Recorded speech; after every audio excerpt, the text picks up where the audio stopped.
महाशिवरात्रि की कहानी। एक बार माँ पार्वती और भगवान शंकर जी आपस में वार्तालाप कर रहे थे। तभी माँ पार्वती जी ने भगवान शंकर जी से पूछा, प्रभु, आप तो अपने भक्तों की सारी इच्छाएं क्षण में पूरी कर देते हैं। इसलिए प्रभु, मैं यह जानना चाहती हूँ कि आखिर आपकी कृपा पाने के लिए कौन सा व्रत करना चाहिए जिससे मनुष्य के जीवन की सारी कष्ट दूर हो जाते हैं और आपकी कृपा पाकर मनुष्य उच्च फल की प्राप्ति करता है। देवी पार्वती, आप तो जानती ही हैं, महाशिवरात्रि का दिन मुझे सबसे ज्यादा प्रिय है। इस दिन जो भी भक्त मेरी पूजा अर्चना मन से करता है, मैं उसकी सारी इच्छाएं पूरी करता हूँ। देवी पार्वती, आज मैं आपको महाशिवरात्रि से जुड़ी चित्रभानु नामक एक भक्त की कहानी सुनाता हूँ कि किस प्रकार चित्रभानु नामक एक भक्त ने अनजाने में ही मेरी पूजा कर मोक्ष की प्राप्ति कर ली। एक बार चित्रभानु नामक एक शिकारी था। पशु की हत्या करके वह अपने परिवार का पालन पोषण करता था। चित्रभानु ने एक सेठ से पहले कभी ऋण लिया था, लेकिन वह सेठ का ऋण समय पर न चुका सका, जिस कारण क्रोधित सेठ ने उसे शिव मठ में बंदी बना लिया। संयोग से उस दिन शिवरात्रि थी। शिकारी ध्यान मग्न होकर शिव संबंधी धार्मिक बातें और कथा भी सुनी। संध्या होते ही सेठ ने उसे अपने पास बुलाया। क्या चित्रभानु, पूरे दिन भूखे प्यासे रहकर दिमाग तो ठिकाने आ ही गई होगी। मेरा ऋण कब तक चुकाने का इरादा है? साहूकार जी, मुझे कल तक का समय दे दो। मैं आपका सारा ऋण चुका देने का वचन देता हूँ। देखो चित्रभानु, कल तक का समय देता हूँ, मेरा पैसा मुझे लौटा दो। प्रभु, चित्रभानु ने तो सुबह से अन्न जल ग्रहण ही नहीं किया था। हाँ देवी पार्वती, चित्रभानु को अगले दिन तक साहूकार का कर्जा चुकाना था। इसी कारण वह घर नहीं गया, सीधे जंगल की ओर चल पड़ा। लेकिन वह भूख और प्यास से व्याकुल हो चुका था। शिकार करने के लिए चित्रभानु ने तालाब के किनारे लगे बेल वृक्ष के ऊपर अपना पड़ाव बना लिया।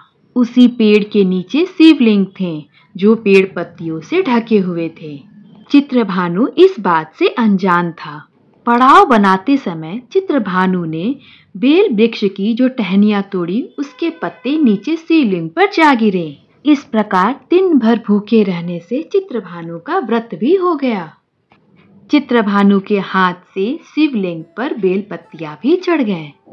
मैं जानती हूँ प्रभु, यह सब तो आपकी ही लीला है। आप अपने भक्तों की सदैव परीक्षा लेते रहते हैं ताकि उन्हें उत्तम जीवन की प्राप्ति हो। माँ पार्वती की बातें सुन भोलेनाथ मुस्कुराने लग जाते हैं और आगे की कथा सुनाते हैं। देवी पार्वती, मैं अब आपको आगे की कथा सुनाता हूँ। रात्रि का एक पहर बीत चुका था। चित्रभानु शिकार के इंतजार में अभी तक उस बेल वृक्ष पर ही बैठा था। तभी एक गर्विणी मृगी तालाब पर पानी पीने पहुंची। शिकारी ने धनुष पर तीर चढ़ाकर जैसे ही प्रत्यंचा खींची, हिरनी बोली, रुको शिकारी, मैं गर्विणी हूँ। तुम एक साथ 2 जीवों की हत्या नहीं कर सकते। मैं तुम्हें वचन देती हूँ, अपने बच्चे को जन्म देकर शीघ्र ही तुम्हारे समक्ष प्रस्तुत हो जाऊंगी, तब मुझे मार लेना।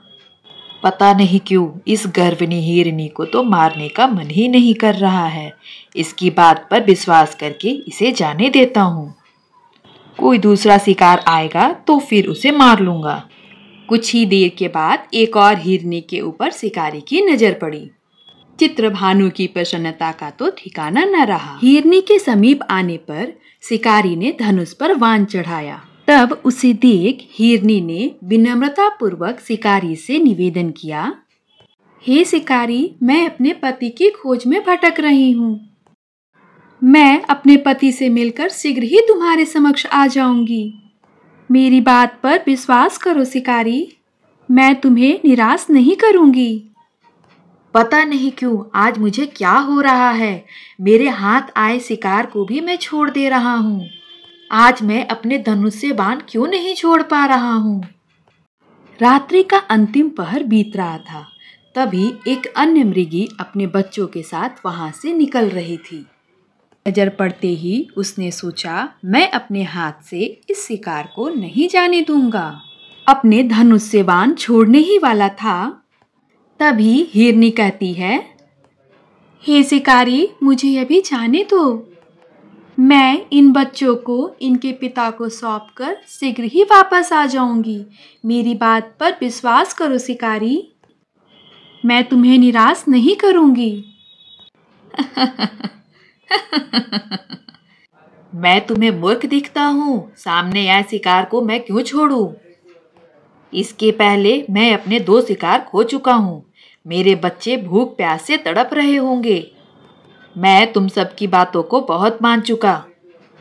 तुम सब ने मुझे बहुत बेवकूफ बना लिया। नहीं नहीं शिकारी, ऐसा नहीं करो। नहीं नहीं, अब तुम्हें मेरा शिकार बनना ही पड़ेगा। शिकारी, जैसे तुम्हें अपने बच्चों की चिंता सता रही है, वैसे ही मुझे भी अपने बच्चों की चिंता है। शिकारी, मुझ पर विश्वास करो। मैं इन बच्चों को इनके पिता को सौंपकर शीघ्र ही वापस आ जाऊंगी। शिकारी, मेरे इन छोटे छोटे बच्चों पर दया करो। मुझे थोड़ी देर के लिए जीवन दान दे दो शिकारी। ठीक है, मैं तुम्हें इन बच्चों के कारण छोड़ रहा हूँ। इन्हें पिता को सौंपकर तुम्हें शीघ्र ही वापस आना होगा। फिर क्या हुआ प्रभु? शिकार के अभाव में बेल वृक्ष पर बैठा चित्रभानु बेल पत्तियों को तोड़ नीचे गिराता जा रहा था। सुबह होने को हुई तभी एक मृग वहां से गुजर रहा था। उसे देखते ही शिकारी ने सोचा, इसका शिकार तो मैं जरूर करूंगा।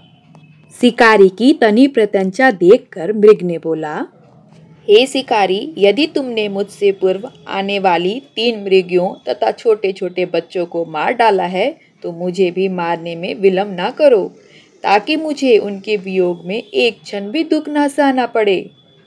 मैं उन हिरनियों का पति हूँ। यदि तुमने उन्हें जीवन दान दिया है तो मुझे भी कुछ क्षण का जीवन दान दे दो।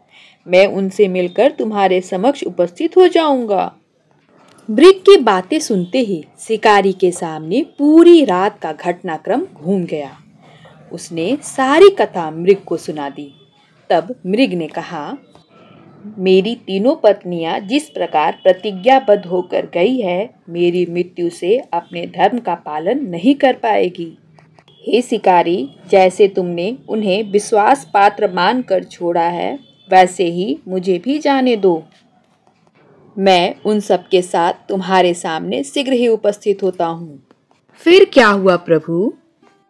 देवी पार्वती आगे की कथा में चित्रभानु के अनजाने में ही शिवरात्रि करने, रात्रि जागरण और बेलपत्र शिवलिंग पर चढ़ाने से उसकी बुद्धि में परिवर्तन हो गया था।